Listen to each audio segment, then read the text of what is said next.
예, 예, 반갑습니다. 반갑습니다. 또 한 달이 참 빨리 지나간 것 같습니다. 어, 그리고 지난달에 비해서 많이 달라진 것이 날씨가 정말 많이 달라졌습니다. 추웠다 계속 추운 것 같은데 어느새 봄이 왔습니다. 볕은 이제 따뜻하고요. 바람은 시원합니다. 뭐 온도가 영하로 떨어진 날도 간혹 있었는데 중간중간에 그렇게 춥지가 않았습니다. 그죠? 주무실 때 조금 추우셨나 모르겠습니다. 우리 산에는 좀 약간 덜 춥습니다. 예, 동네는 그 밑에 동네는 참 따뜻한데요. 산에 금정산은 좀 춥습니다. 한 2, 3도 차이 나는 것 같아요. 그 밑에 하고요. 자, 그리고 또 오늘 지난 시간에 이어서 아직도 여정이 참 멉니다. 이 참 부처님께서 열반에 드시고 참 오늘날 우리 지금 여기 우리 거제시에 또 이렇게 우리가 불자님들이 모여서 이렇게 참 부처님 말씀을 듣는 이 과정에 얼마나 많은 분들의 노고가 있었는가 하는 것을 지금 배우는 시간입니다. 이 시간은요. 오늘은 또 우리 불교의 또 그 특별한 날입니다. 혹시 알고 계신가요? 예? 여 보교사 시험 치신 분 안 계세요? 출가제. 예? 출가제. 예, 예, 맞아요. 잘 아시네요. 그때 그 보교사 시험 칠 때 뭐 외웁니다. 48, 28, 12, 8, 25. 들어보셨어요? 예? 48. 그 부처님 탄생. 그죠? 부처님 오신 날. 28.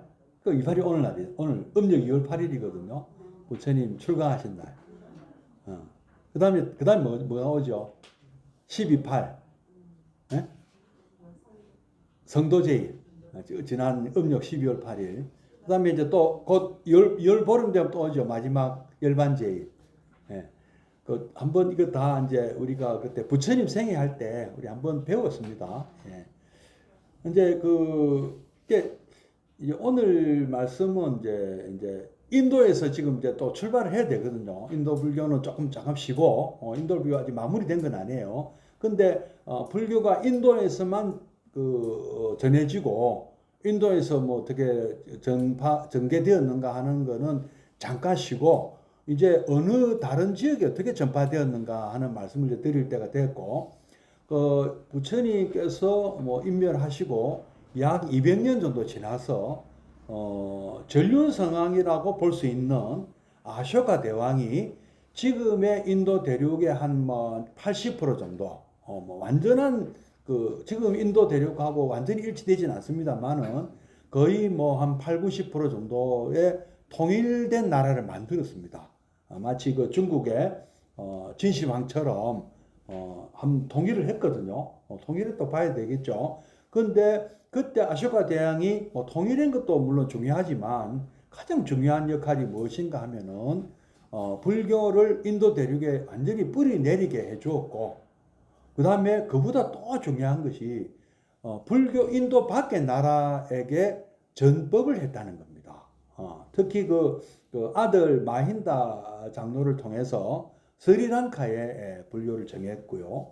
그 다음에 수많은 전법사를 지금의 이집트, 그리스, 뭐 그다음에 이란, 이라크, 지금 이제 그런 지역에까지 요르단, 시리아 이런 터키 이런 지역에 전법사를 보냈다고 합니다. 근데 왜 또 동쪽으로는 안 보냈는지 모르겠어요. 동남쪽으로는 좀 그쪽으로 교류가 막 많았나 봐요. 그때는 왜 또 그쪽과 교류가 많았는지는 뭐 잘 알 수 없습니다만은 아무래도 잘 사는 쪽이 그쪽이었을 거예요. 지금의 그러니까 메소포타미아 문명이 발생하고 이집트 문명이 발생한 서쪽이 그래도 잘 살았고 물산이 풍부했고 동쪽에 있는 황하 문명이 발생한 중국 쪽하고는 지리적인 걸림돌이 굉장히 컸습니다. 지금 오늘 그래서 이제 갖고 왔는데요. 바로 히말라야 산맥이 바로 북쪽에 있고요. 인도 북쪽에.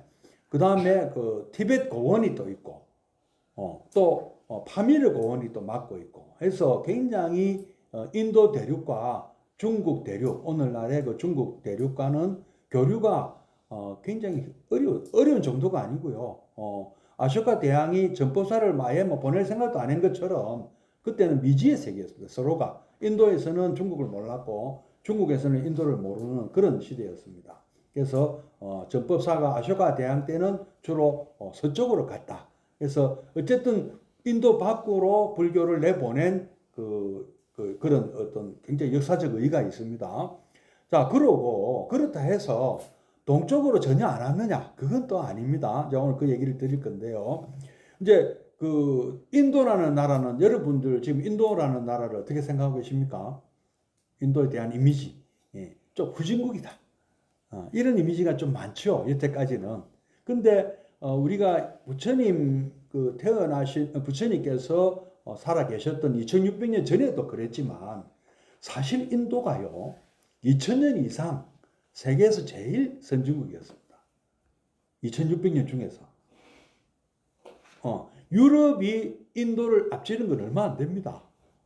인도의 마지막 그 통일 제국인 무굴 제국 당시만 해도요 굉장히 청나라 강희제 때도 영국의 사신이 왔을 때 강희제가 교육을 하자는 것을 뿌리쳤습니다. 왜 그랬겠습니까? 자신감 때문이죠. 우리는 외국 물건이 필요 없다.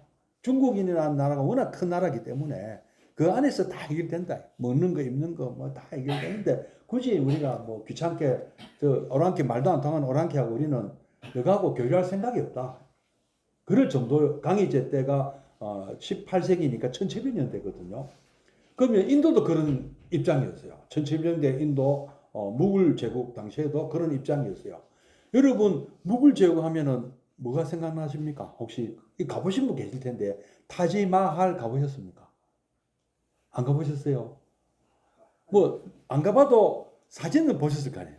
타지마할이라는 어마어마한 왕비의 무덤 아닙니까? 샤자한이라는 황제가 자기 부인에게 지어준 세계 더 이상 큰 선물이 있습니까? 아무리 뭐 돌아갔지만은 그죠? 그런 그 정도의 아름다운 건물을 지을 정도의 국력이라면 인도는 17세기 17세기 16세기 이럴 때까지만 해도 세계에서 가장 잘 나가는 나라예요. 물산도 풍부하고 살기도 좋아요. 2600년 전에 인도 대륙에 불교가 등장한 것도 가장 살기 좋은 나라였기 때문에 등장한 것도 있습니다. 여건이 좋았단 말입니다. 어떤 여건이 좋았겠습니까? 의식주 여건이 좋았습니다. 먹는 거 걱정 없어요. 우리는요 좀 지금은 괜찮은데요. 지금은 괜찮은데 2600년 전에는 한반도는 굉장히 열악한 곳입니다. 뭐가 가장 문제가 되겠습니까? 추위. 지금 비교가 안 되죠. 오죽하면 우리가 온돌 문화를 발명했겠습니까? 우리 선조들이. 온돌 문화 덕분에 살아남은 거죠. 엄청 춥고 또 먹을 것도 1년에 농사 몇 번 짓습니까? 우리 벼농사 한 바퀴 못 짓잖아요. 남쪽은 어떻습니까? 뭐 3번, 4번 짓는다잖아요. 그리고 뭐 저절로 나는 것도 많고, 그죠? 과일값 요새 막 엄청 오르고 있는데요. 과일값 저 얼마 주고 사셨는지 모르는데 배 하나 6,000원, 사과 하나 5,500원. 제가 이번에 구매한 그 단가를 보니까 기가 막히더라고요. 예? 그런데 이런 과일들이요. 동남아시아 가면 얼마나 싼지를 모릅니다. 제가 그때 84년도 5년도쯤에 인도 ONGC라고 인도 국영석유회사 뭄바이 한번 간 적이 있습니다. 그때 길에서 파는 바나나가요. 한 송이 한 500원밖에 안 하더라고요. 우리나라는 몇만 원 그거. 그때만 해도 바나나 수입해서 굉장히 비쌌거든요. 부자들 아니면 못 먹는 거에 바나나인데 이만한 걸 500원 하더라고요. 그래서 한 뭉텅이 사가지고 저녁을 때웠습니다. 마치 우리나라 롯데 호텔에서 군고구마 갖고 밥 끼니 때운 것 같은 격이죠. 그 나라 수준으로 본다면은 지금 우리 바나나 싸잖아요. 그 정도는 안 하잖아요. 그것도 어쩌도 비싸나. 어쩌도 많이 올랐 바나나도 많이 올랐습니다. 2만 원 한 10,000원 내지 20,000원 정도 합니다. 뭐 지금 그게 중요한 게 아니고 그만큼 먹을 게 풍부했다는 말입니다. 그래서 마음이 넉넉해요. 먹을 게 풍부하고 얼어 죽을 염려가 없으면 마음이 풍부하고요. 잠자리도 어떻습니까? 재 받았다가 우리 부처님 우리 그 편안한 그 지붕 있는 집에서 자지 말고 나무 밑에서 잡시다 할 정도로 나무가 크니까 나무 그늘 밑에 자면 비가 안 맞아요. 나무가 워낙 크기 때문에 그늘이 크게 지기 때문에 나무 밑에 자도 괜찮은 거예요. 단 이제 뭐 독충 이런 게 있겠죠. 뭐 그래서 향이 발달한 것도 아마 그 벌레 때문에 이 향을 피우고 하는 것 같은데요. 어쨌든 먹는 거, 자는 거, 입는 것도 옷도 뭐 이렇게 많이 필요합니까? 그 남방선인들 뭐 요 하나만 가사 하나만 입고 다니시잖아요. 오른쪽 어깨 드러내고 맨살 드러내시고 오른쪽 어깨 드러내는 거는 한번 말씀드렸죠. 제가 어떤 의미가 있다고. 나는 오로지 진실만을 선서하는 거랑 똑같습니다. 재판정에 가가지고 판사 앞에서 오직 진실만을 이야기해서 이 선서는 같은 효과예요. 오른쪽 어깨를 드러낸다는 거는 편단 의견은 진실만을 얘기하겠다 하는 그 암묵적인 그 약속입니다. 그래서 꼭 불교 성녀들만 입은 것이 아니었어요. 부처님 당시에는요. 모든 수행자들이 그런 옷을 입었습니다. 그 다음에 이 옷은요. 나중에는 이제 그 기증을 받아서 입었지만 초창기에는 분소위를 입었습니다. 분소위란 말은 겐지스강 유역에 있는 그 바라나시 여러분 얼마 전에 태어난 김에 세계 일주 아시는 분 계시죠? 거기에 그 기안 84가 가서 체험했잖아요. 그죠? 시체를 태워서 그 유골을 겐지스강에 떠내려 보내잖아요. 그죠? 인도 사람들의 그 꿈이래요. 거기 가서 죽는 게. 그러면 자기가 남은 돈으로 그 장작을 사는데 장작에 태워 가지고 떠내 보내는 거거든요. 그러면 그런 죽은 사람들의 옷을 벗기는 거예요. 그 옷을 벗겨서 옳은 옷이겠습니까? 타담한 것도 있고 뭐 묻은 오물도 묻고 한 거 아니겠습니까? 이거를 빨아 가지고 그 천을 기워서 입는 옷이 분소입니다. 분소이. 처음에는 그런 옷을 입었다는 거예요. 지금도 옷 비싸잖아요. 지금 옷 쌉니까? 몇백만 원 하는 옷도 있고요. 뭐 몇만 원 하는 옷도 있지만 지금도 옷가 비쌉니다. 근데 세계에서 가장 섬유가 싼 나라가 인도였어요. 근데 이거를 영국이 뭐 때문에 영국이 뒤집어 엎었죠? 산업혁명으로 뒤집어 엎었다 아닙니까? 산업혁명 전만 해도 인도에서 만드는 직물이 가장 섬유가 가장 쌌습니다. 이게 하여튼 뭐 그 산업혁명 때문에 인도가 영국한테 먹힌 거나 다름없습니다. 무굴 제국이 멸망을 당하고요. 어쨌든 이때까지만 해도 인도가 세계 최고로 선진국이었다. 그때부터 부처님 당시부터 왜냐하면 왜 그랬겠습니까? 이제 중국이 또 등장해요. 그 뒤에 이제 몇백 년 뒤에 아소카 대왕이 죽고 몇백 년 뒤에 중국이 부각이 되는데 중국은 언제부터 이 세계사의 어떤 자기들은 세계 중심이라고 하지만 서양에서 본 세계사적인 측면에서 보면은 8세기에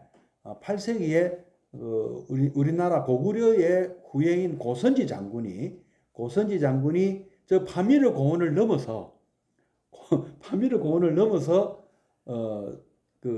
지금의 우즈베키스탄 근처까지 쳐들어갔어요.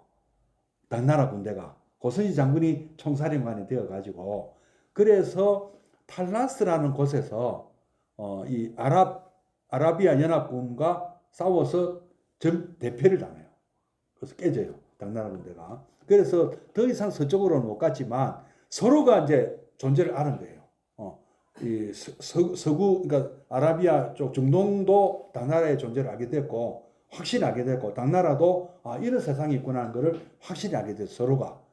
그래서 그때 우리 종이를 만든 종이를 제작하는 기술자들이 아라비아로 많이 잡혀갔대요. 포로로. 그래서 종이 기술이 서양에 전해진 것도 이 사라센 이 사람들에 의해서 중동 사람들에 의해서 전해졌습니다. 그다음에 또 서양에 전해진 게 또 뭐가 있습니까? 인도에서 발명한 아라비아 숫자가 아라비아 숫자는 아라비아에서 만든 게 아니고 인도에서 발명한 거잖아요.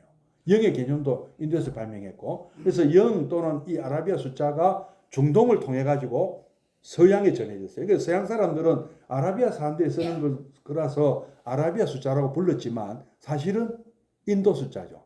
정확하게 얘기하면. 예, 그렇게 된 겁니다. 그래서 이 인도라는 나라가 이제 동서양의 중간에 딱 처해진 거예요. 그래서 더 잘 살게 된 거죠. 그 중간에 떨어지는 그 무역 그 이익이 크거든요. 여러분은 돈 벌려면은 뭘 하는 게 제일 좋은 사실은요 무역입니다. 배 만든 것보다.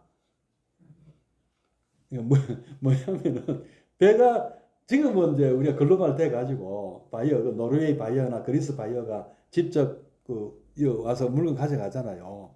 옛날 같으면 이게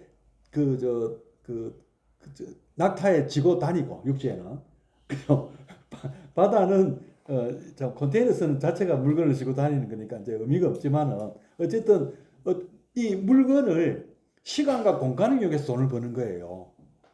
시간을 이용한 거는 뭐냐면은 이제 고등어가 많이 잡혔어요. 그럼 고등어 한 마리 2,000원밖에 안 해. 너무 많이 잡혀가지고. 제가 정확하게 금액 단가 모릅니다만은 좀 과일도 막 그런 거예요. 그래요. 그럼 이거를 그냥 팔면 2,000원밖에 못 받아요. 어떻게 하면 더 많이 받을 수 있겠습니까? 냉동 창고에 넣어놨다가 고등어 값이 한 4,000원, 5,000원 오르면 그때 푸는 거예요. 그럼 이거는 무엇을 버는 겁니까? 시간을 이용해서 돈을 버는 거예요. 뭐 대신에 이제 창고 수수료 같은 게 나겠죠. 창고비가. 그 다음에 또 어떤 방법이 있느냐 하면은 우리나라에서는 그 굴러다니는 게 도자기 이런 거 굴러다니는 게 저기 유럽 가면은 100배 이렇게 받으면 어떻게 하겠습니까? 그걸 가지고 간 사람이 있는 거예요. 그러니까 중국 비단이나 중국의 도자기를 낙타 등에 싣고 콘스탄티노플로 가면 100배를 준대요. 그러면 목숨 걸고 한 가만 안 합니까? 100배 버는데. 그러면 거기서 그럼 자 여기서 내가 이제 1억어치 내가 샀어요. 그러면 콘스탄티노플에 가서 팔면 얼마? 100억. 예? 그래서 거기서 또 100억어치 이거 갖고 오면 100배 되는 물건을 사는 거예요. 유리나 뭔가 그 공예품 이런 걸 사서 100억어치 사면 여기 오면 얼마? 1조. 1억이 갔다 오면 1조가 되는 거예요. 비용은 뭐죠, 거기서? 고생이죠, 고생. 죽을 고생을 하는 거죠. 그리고 중간중간에 세금을 또 물어야 돼. 관세. 예? 근데 이게 나라가 너무 많이 쪼개져 있고 도둑들이 많으면 못 가요, 겁이 나서. 근데 굵직굵직한 나라들만 있으면 갈 수 있어요. 그러니까 인도가 아쇼카 대왕이 통일했다. 중국은 한 나라다. 그 다음에 저쪽에는 페르시아밖에 없고 서양에는 로마밖에 없다. 이러면 관세가 몇 개 없다 아닙니까? 그죠? 세금 낼 게 별로 없는 게 치안이 유지되어 있고 무서운 건 산적, 해적 이런 게 무섭잖아요. 그런 사람들한테는. 이렇게 돈을 버는 거예요. 돈은 이렇게 버는 거예요, 원래. 그래서 옛날에 부처님 당시에도 그 기원정사를 기증하신 분 한번 우리 부처님 생에 배우셨잖아요. 수달타 장자. 이렇게 무역으로 돈 번 사람입니다. 말하자면은. 우리 경전에 장자 이런 말이 많이 나오는데 무역으로 돈 번 사람들을 얘기합니다. 방금 그런 식으로. 몇 배씩 가서 버는 거예요. 몇 배씩 벌어오는 거예요. 자, 그런 사람을 이제 그런 사람들이 어떤 사람이 같이 따라가느냐 하면은 직접 갈 수도 있겠지만 하수인을 보낼 수도 있겠잖아요. 그죠? 상단에. 그죠? 뭐 대리인을 보낼 수도 있고. 뭐 직접 가는 게 제일 안전하겠죠. 그리고 결정도 할 수 있고. 그러면 어떤 사람이 그 수행을 해야 되겠습니까? 그 무사들이 다 수행을 하겠죠. 그죠? 해적 산적 있는 사람을 막아야 될 거 아닙니까?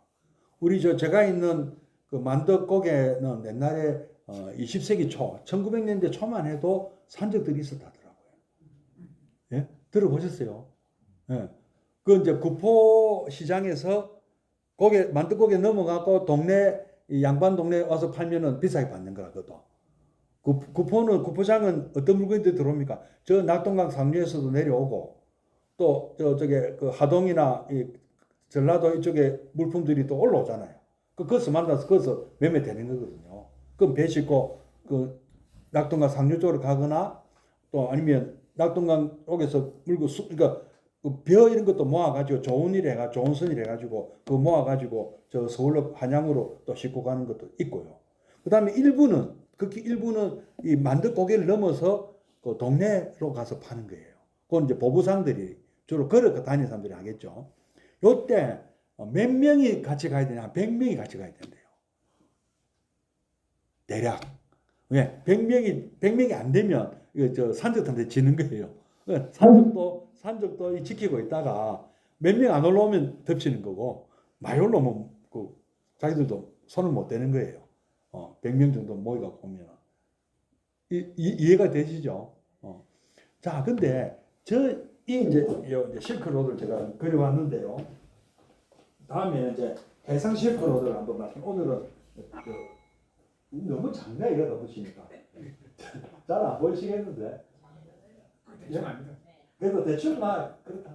여기가 파탈리푸타라는 것이 어떤 곳이냐면은 부처님 당시에 부처님께서 그 마지막 여행을 떠나실 때 구시나가라로 가시는 도중에 여기를 들립니다. 여기는 그때 한참 공사 중이었어요. 파탈리푸타라고 신도시를 뭐냐면은 라자가하가 마가다 한국에서도 라자가가 너무 높은 데 있어요. 우리 고구려로 치면은 국내성에 있는 거라. 그래갖고 넓은 지역으로 나왔죠. 고구려가 어디로 내려와서 평양에서 내려왔다 아닙니까? 그 비슷한 거예요.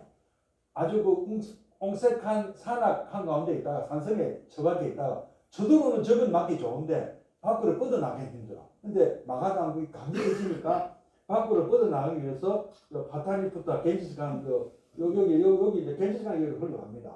또 백길도 있어요. 여기 파트나에서 베나레스까지 백길도 있거든요. 또 여기다가 신도시를 만들어 가지고 요 건너편에 바치 공화국을 공격을 해요. 나중에 정복해 이거를 아자타사도 왕이. 그래서 그러기 위해서 여기다가 신도시를 짓고 있는데 부처님께서도 여기 지나가면서 한 말씀 하세요. 이 도시가 엄청 커질 것이다. 이 말씀하세요. 화시성이라고 하는데요. 그래서 여기 지금도 있어요. 지금도 큰 도시에 파트너에 공항도 있고 큰 도시입니다. 부처님 생에 부처님 성지순례 가면 여기 잘 들려요. 비행기 타고 여기 아니면 여기 뭐 내리더라고요.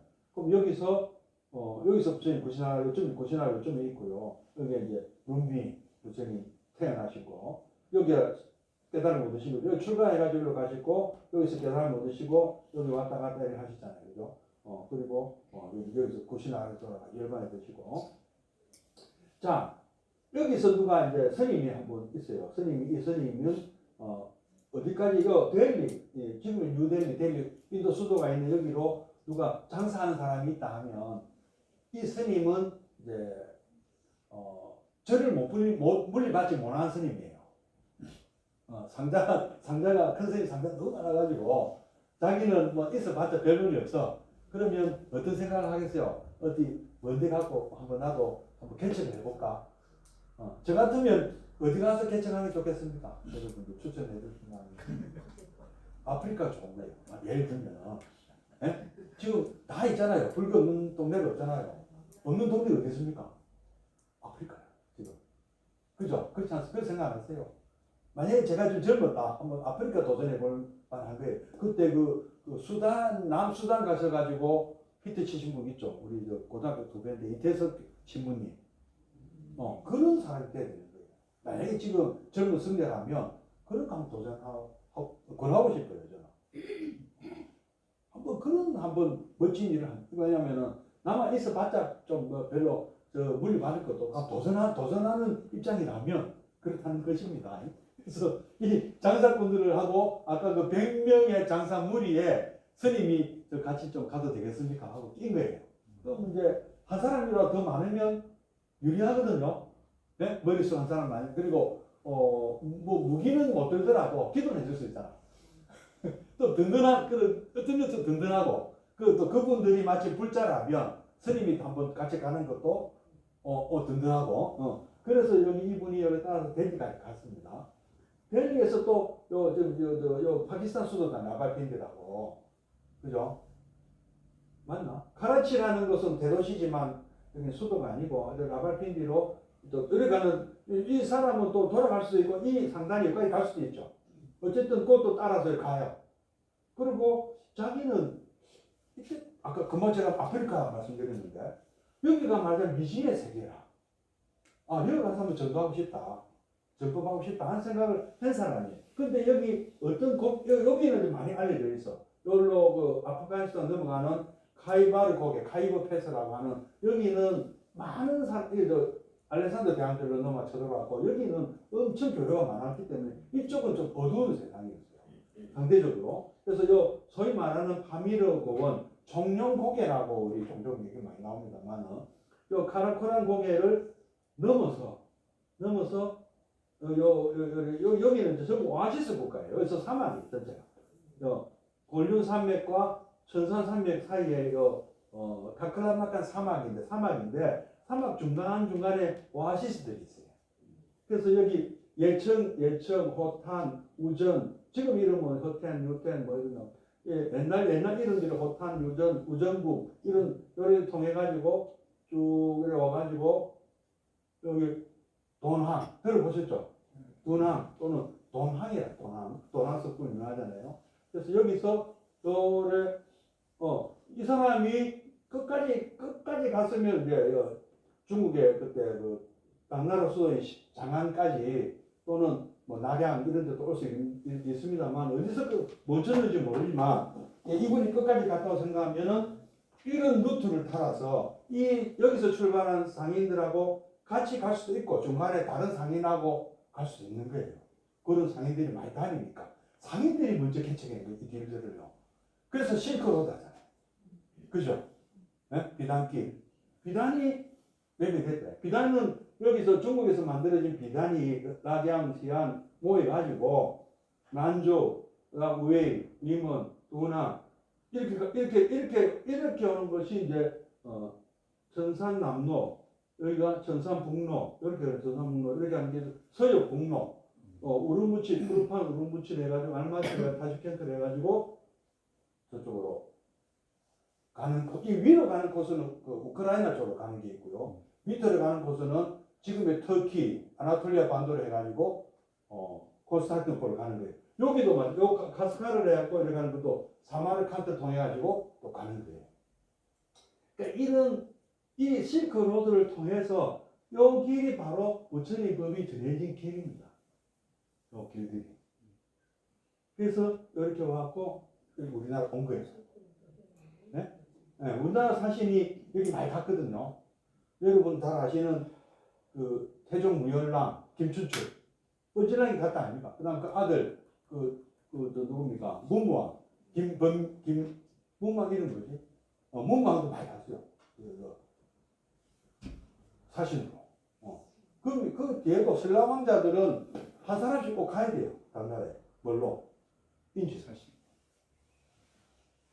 그때부터 하여튼 우리나라 사람들 굉장히 장안에 지금의 장안 여기 많이 샀습니다. 그러니까 여기서 그렇죠. 지금 시안이죠. 여기 이쪽에서 온 사람들 이쪽에서 간 사람들 많이 만났을 거 아닙니까? 그렇지 않겠습니까? 그죠? 그 중에 누가 있어요? 여러분 잘 아시는 분. 해초스님. 해초스님은 이 루트를 안 정했어요. 다음 시간에 소개하는데 바다를 해가지고 돌아오실 때는 이렇게 돌아오고 여기까지 왔다가 다시 여기서 발견됐어요. 그 왕호 천축국전이 원고가요. 그 사본이 여기서 발견됐는데 소나기에서 발견됐는데 어쨌든 그분은 신라로 돌아오지는 못하셨대요. 신라에서 출발했더니 다 겪었던 여정이죠. 그분 겪었던 여정. 반대로 또 여기서 변장 스님은 이 루트를 통해서 여기를 통해서 여기까지 오신 거고 여기서 조금 더 내려가면 나란다 불교 대학이 있습니다. 나란다 대학이. 그래서 처음에는 장사꾼들이 장사하러 다니던 길이고, 그죠? 그 길을 통해서 성녀들이 스님들이 목숨 걸고 전법을 하러 간 거죠. 신세계로. 아까 말씀드린 대로 주류는 아니었다고 해요. 그 스님들이. 그죠? 주류 같으면 그 몸 하겠습니까? 제가 큰 종단에 잘 나가는 큰 절 갖고 있고 잘 나가는 성녀 같으면 아프리카 갈 생각 안 하잖아요. 그죠? 이제 저는 나이 때문에 못 가지만 말도 안 통하고. 근데 그런 한번 꿈을 가져볼 만한데 좀 그죠? 참 그런 분이 이태석 신부 같은 분이 우리 불교계도 좀 필요한 거죠. 아쉽다 생각이 들죠. 뭐 다른 지역 호주나 뭐 미국이나 그 선생님들 많이 가졌잖아요. 전법하러. 그리고 지금 인도에서 하려고 계신 스님들도 계시고, 그죠?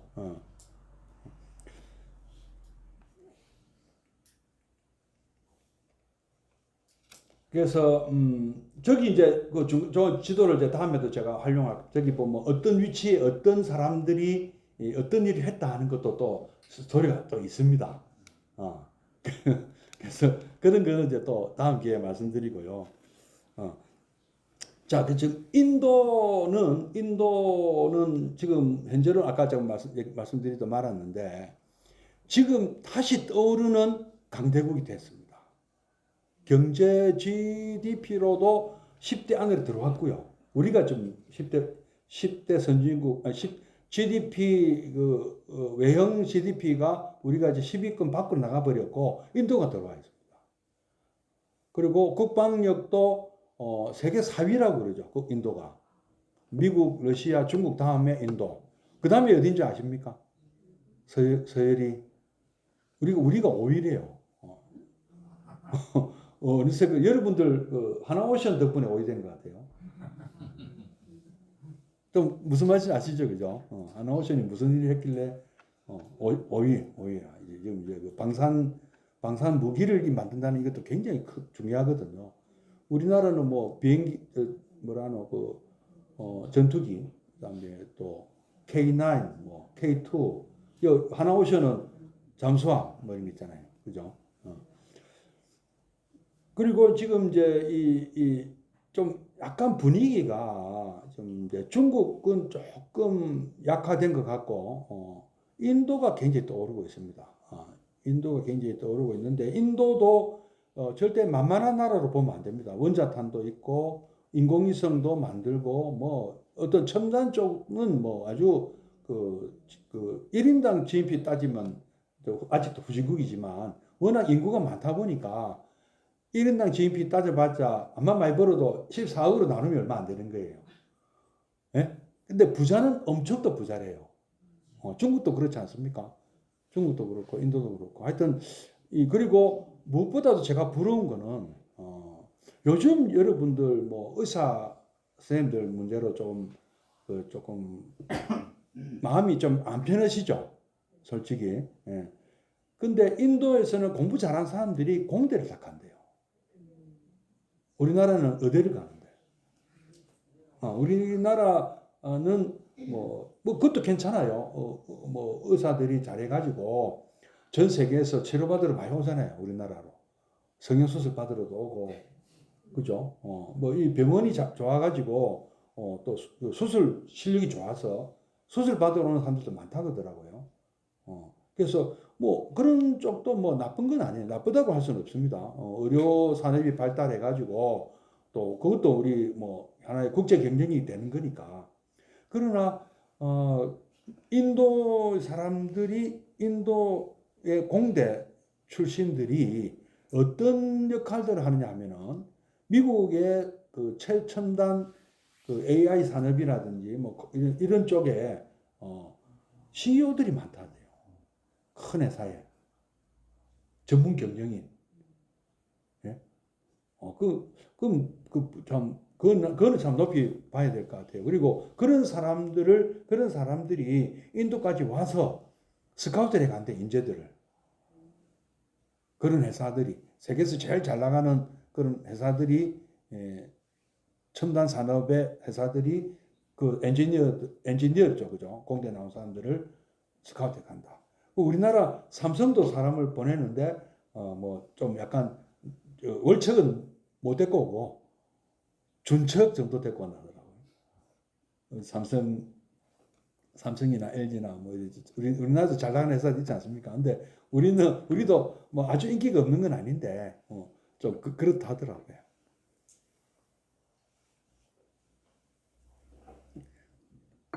그러니까 또 옛날에 어떤 분이 어떤 목사님이었나요?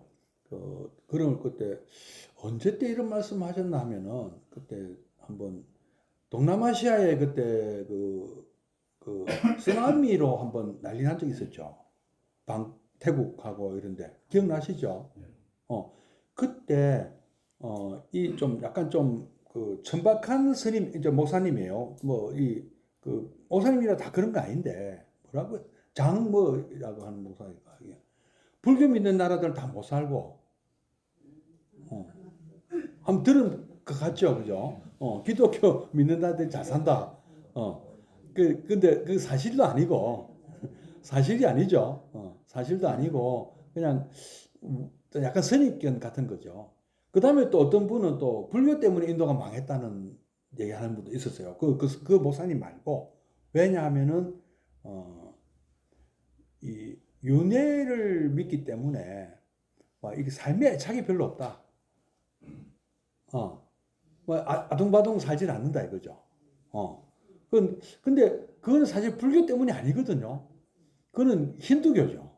엄밀히 얘기하면 힌두교예요. 오히려 인도가 불교를 버려가지고 망했으면 망했지. 예? 인도가 힌두교가 말씀 더 드리고 마치겠습니다. 힌두교는 부처님이 2600년 전에 인도 대륙에 나타나셨을 때 출현하셨을 때 힌두교의 전신인 브라만교가 대세였습니다. 제가 부처님 생일 때 말씀드렸어요.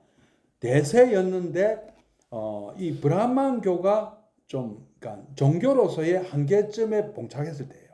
그때 당시 분위기가 왜냐하면은 브라만교라는 이름에서도 볼 수 있지만 브라만교는 브라만을 위한 종교였어요. 그러니까 바이샤나 크사트리아 바이샤 수도라는 대상이 아니에요. 아예 이 무슨 말씀 아시겠습니까? 양반을 위한 종교란 말이에요. 우리로 치면은. 네? 근데 이 철기 문화가 막 왕성해지면서 크샤트리아 계급들이 이 힘을 가지게 되었고 또 아까 이 무역을 통해서 바이샤 계급도 힘을 갖게 되었어요. 그래서 자기들의 무역이나 경제력은 브라만을 뛰어넘는데 왜 우리는 브라만은 우리를 무시하나 이렇게 되는 거예요. 그래서 그 자리를 불교가 차지한 거예요. 그런 불만을 불교가 파고든 겁니다. 결과적으로 그렇게 된 거예요. 결과적으로. 그래서 부처님도 크샤트리아 출신 아닙니까? 그죠? 그러다 보니까 크샤트리아 계급에 있는 사람들과 바이샤 계급에 있는 사람들이 불자가 많이 된 거예요. 물론 브라만 계급에 있는 사람들 중에도 진리를 탐구하는 사람들은 사리푸타나 모칼라나 같은 분들은 부처님 제자가 되었습니다. 왜냐하면은 이쪽이 진리가 맞으니까 그렇게 알아보고 왔는데 그래서 이제 그 부처님께서는 브라만교에서 주장하는 많은 그 어떤 그 주장들, 교리들 이런 게 있죠. 윤회는 하지만 그런 식은 아니다. 이 주장이에요. 그러니까 그 사람들은 아트만이라는 어떤 이렇게 뭐 고전대 실체로 자아가 있어가지고 이게 윤회한다. 이 얘기거든요. 근데 부처님은 그런 건 아마 찾아봐도 없더라. 아트만은 없다. 윤회를 하는데 그런 방식은 아니다는 거예요. 부처님께서 윤회를 얘기 안 했다 하는 주장하는 스님들이나 학자들이 있는데 무한데 어떻게 윤회를 하느냐 이렇게 얘기를 하거든요. 근데 무하지만 윤회하는 방식이 다르다. 아트만이 윤회하는 것이 아니고 무아니까 아트만 아닌 것이 그러면 뭐가 윤회하는 겁니까? 주체가 무엇입니까? 주체라는 것이 없다는 거예요. 주체가 있다 생각하면 그걸 유신견이에요. 그래서 부처님께서 주체가 없다 한 말씀드리는데요. 주체는 없지만 업보는 있다 하셨잖아요. 업보가 이어진다고 하셨잖아요. 윤회는 업보가 윤회하는 거죠. 업이 받는 내가 지은 업들, 내가 말하고 생각하고 행동한 이것들이 가보로 오는 그 가보가 계속 이어지고 있다는 겁니다. 그 형태는 어떤 형태로 될지 모르죠. 그러니까 윤회는 어떤 장소를 얘기하는 것이 아니고 우리의 의식을 얘기하는 의식 상태, 우리의 마음 상태를 의미하기도 합니다.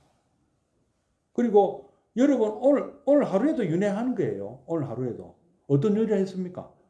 아침에 추웠잖아요. 겨울이었잖아. 그 지금은 뭐 아직 여름이라 할 정도는 아닌데 좀 덥다 하는 걸 느낄 정도 갑니다. 오늘 하루에도 봄, 여름, 가을, 겨울 다 있잖아요. 봄, 여름, 가을, 겨울이 있는 그게 윤회 아닙니까? 봄, 여름이 지나면 가을, 겨울이 온다 하는 노래도 있잖아요. 윤회 얘기하는 거죠. 윤회. 우리도 하루에 우리의 의식 상태가 6도 윤회 하잖아요. 하루에. 어떨 때는 기분이 아주 막 주식 사자마자 막 폭락해가지고 막. 예? 아침에 샀는데 막 한가 바로 맞아가. 이거 지옥이잖아. 예? 근데 종가 마지막에 확 또 올라가. 또 상한가 쳤어 또로. 그건 뭐야? 천국이잖아. 하루에 천당 지옥 다 왔다 갔다 하는 거예요. 그럴 수도 있고. 그 다음에 또 내가 또 뭐 또 밥 먹을 때는 그 축생 아닙니까? 솔직히. 뭐가 달라요? 축생하고. 먹고 뭐 배설하고 하는 건 축생이잖아. 그때는 축생이지. 영락은 축생이지. 그리고 성질 내는 건 뭐예요? 성질 났다. 술하잖아. 내 마음은 술하라. 그 다음에 내가 욕심 냈다. 그럼 악이잖아. 맞죠? 또 그럴 때는 또 어떨 때는 또 부처님, 보살님 이런 마음을 가질 때도 있잖아요. 또 부처님이야. 그때는 또. 어떨 때 보면 부처님이고, 어떨 때 보면 악이고, 어떨 때 보면 술하라. 누가요, 저를 보고, 저 스님은 뭐 어떻다. 한 모습만 본 거예요. 그렇지 않습니까? 제가 24시간 CCTV 제가 공개하면 난리 날걸요, 아마. 자신 있는 사람 누구 있습니까, 여기? 에? 자신 있는 사람, 24시간 나는 부처님이다. 없잖아요. 에? 큰일 납니다, 그러면.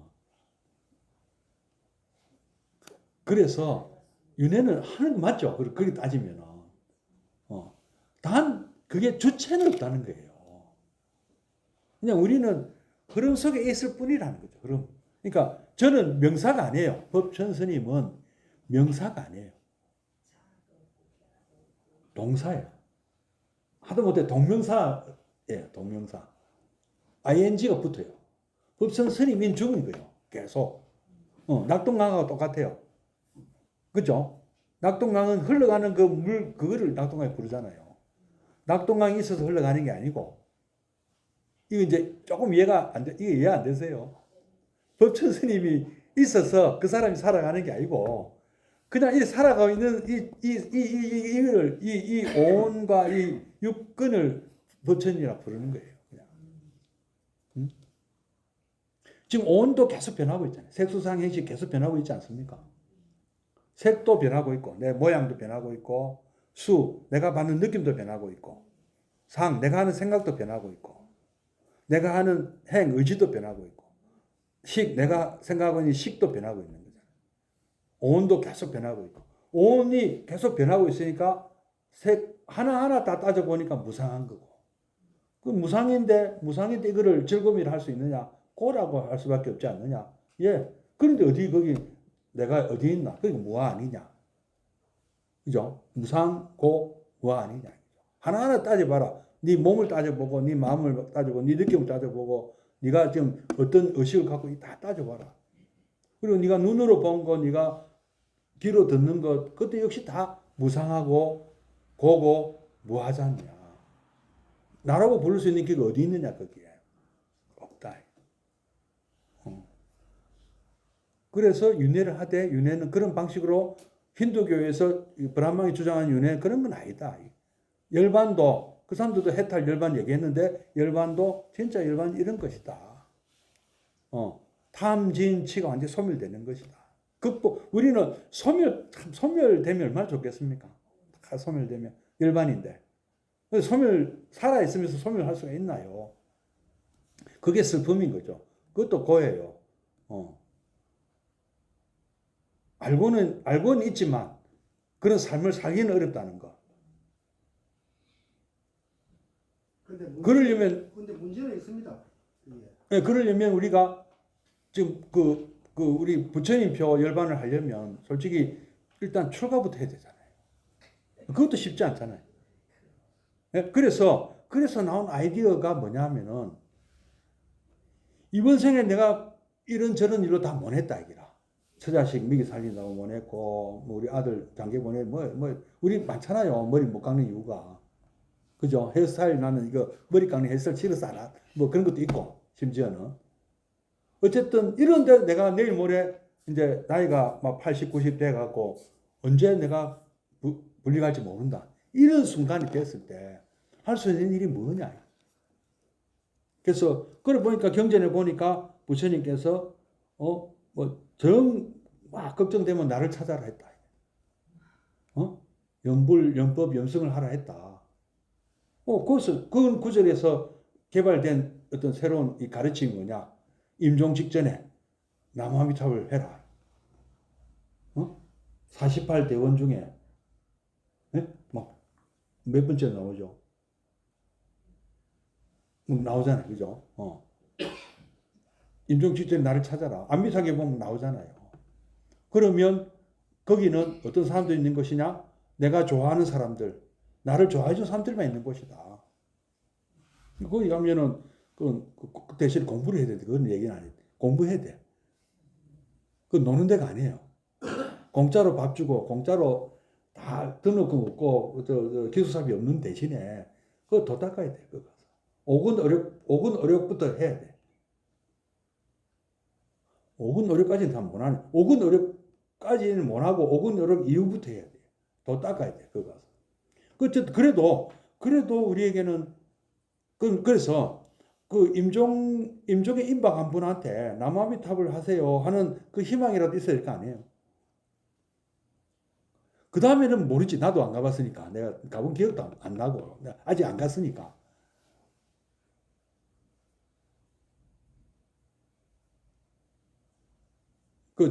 누굽니까? 그 법륜 스님이 그러셨대요. 우리 어머니 얼마 전에 49제 모셨는데, 그러면 우리 어머니 그날 가신 거예요. 어떤 분이 질문했어요. 법륜 스님이 뭐라고 하신지 압니까? 믿는 자에게 복이 온다 했어요. 그는 저쪽에 기독교 말씀 아니에요. 믿는 자에게 복이 있나니. 예? 맞는 말씀이에요. 그러니까 기독교 말씀도 맞는 말씀 받아들여야 돼요. 믿어라. 어머니가 극락세계 갔다고. 그거 어떻게 확인할 거냐. 믿으면 우선 내 마음 편하잖아요. 우리가 부처님을 믿을 수 있잖아. 부처님이 하신 말씀을 보면은 부처님은 믿을 만한 분이다 하는 것이 그 체험이 됐잖아요. 그죠? 그러면 그분이 하신 말씀 중에 조금 아리송한 게 있더라도 요거는 믿고 넘어가자. 그죠? 이해가 안 되더라도. 근데 어떻게 하면 더 좋겠습니까? 내가 한번 시킨 대로 수행을 해보고 한번 확인해 보자 하는 마음도 가졌으면 한 거죠. 예? 근데 그것도 안 돼. 그럼 할 수 없지. 믿어야지. 그래서 신해행증이죠. 우리는 무조건 믿으라가 아닙니다. 부처님 말씀은 일단 믿고 믿으면 안 되면 알려고 한번 노력해봐라. 해. 그죠? 이해해서 믿는 거 더 좋죠. 믿어줘도 좋고 이해해서 믿으면 더 좋고 그 다음에 행 실천해보고 또 확인되면 더 좋겠죠. 근데 반드시 정이라는 게 나와요. 내가 이 신해행을 통해서 내가 행복해야 돼요. 어제 내가 그 말씀했어요. 손흥민 선수가, 손흥민 아버지가, 손흥민이가 행복한 축구를 하면 좋겠다고 하셨어요. 국가대표 되고, 레알 마드리드 무슨 연봉 많이 받고 사우디가 이런 거 하지 말고 행복한 축구를 하면 좋겠대요. 그런 손흥민 선수도 결국에 추구하는 게 뭐죠? 행복한 축구거든요. 우리도 마찬가지입니다. 우리도 머리 깎든 안 깎든 출가했든 안 했든 내가 불교를 내가 뭐 많이 알든 모르든 그거 다 중요 안 합니다. 몰라도 돼요, 저런 거. 정말 중요한 게 뭡니까? 내 삶이 어떻게 하면 내가 행복하게 살 건가? 그 부처님 말씀대로 살면 행복하다라는 거죠. 그래서 배우는 거예요. 우리 불교 공부하고 불도 닦아 보면 내가 와야 돼.